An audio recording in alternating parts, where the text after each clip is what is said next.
I started sailing Snipes in 1953. I sailed with a young colleague of mine by the name of John Weber. We went to school together. I was only 13 at the time. Lou and Ted Varalyay. It was number 9599. My parents bought it for me, and I believe they paid $975. The boats that he delivered to people all over the United States, everybody loved them because it was a beautiful boat, and they were fast. Lou was very meticulous when he made a boat, and he made sure that all the grains in the wood were going the right direction. All the caps that were put in for the screws were going the right direction. Would I consider Lou's boats as fine cabinetry? Yes, they were. When you got a boat from Lou, it was beautiful.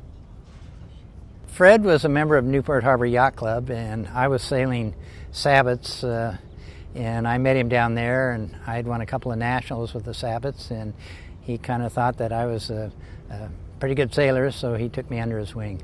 He took me to a couple of national championships across country, which I never would have been able to do because my parents couldn't get the time, and so they allowed me to go with Fred, and we've just been best friends ever since. Fred and I got together and sailed in maybe 10, 15 regattas over the years that we knew each other. When Fred crewed for me in Bermuda, of course his hearing was not the greatest. He kind of got his eardrums beat up when he was in World War II, when he was stationed aboard a battleship. And anyway, when we'd go to tack in Bermuda, I'd have to lean over and nudge him a little, and he'd be ready to go.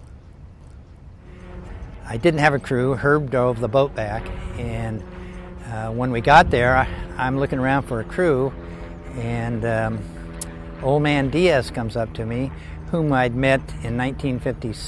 Well, that was that same year, 56, at the Western Hemispheres, which we qualified for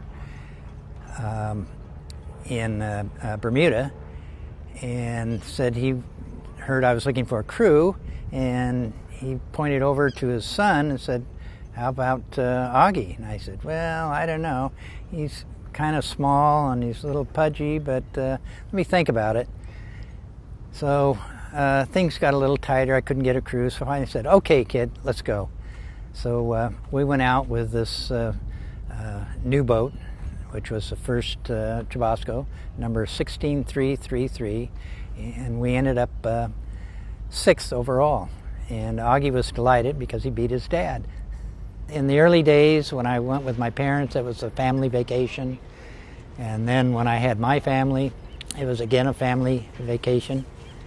And I've had my ex-wife crew for me. I've had my daughter crew for me. I've had my son crew for me.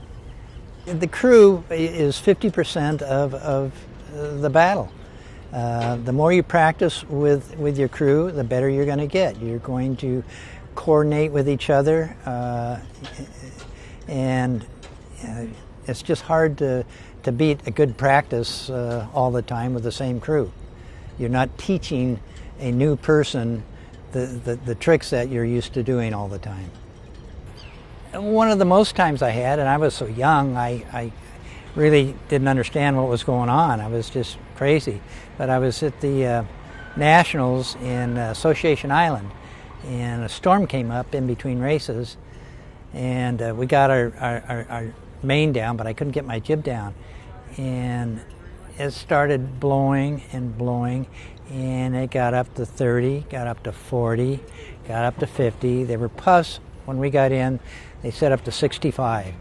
And I was with my wife at the time, and we had an old Chubasco, single hull, high daggerboard, and I saw an island, lee of an island, so I started heading towards that, and it was straight downwind. And as we were going towards this, the sheets came loose of the fairlead on the jib, so the jib was straight out in front of the boat. I'm bare pulling it, and I'm planing, and I'm having a ball. Didn't even think about it's blowing 65. We got around the lee of this island, and it took us about a half hour to get the sheets untangled. They were so fouled up. And by the time we got in, we were still the third boat in. That was a pretty exciting time.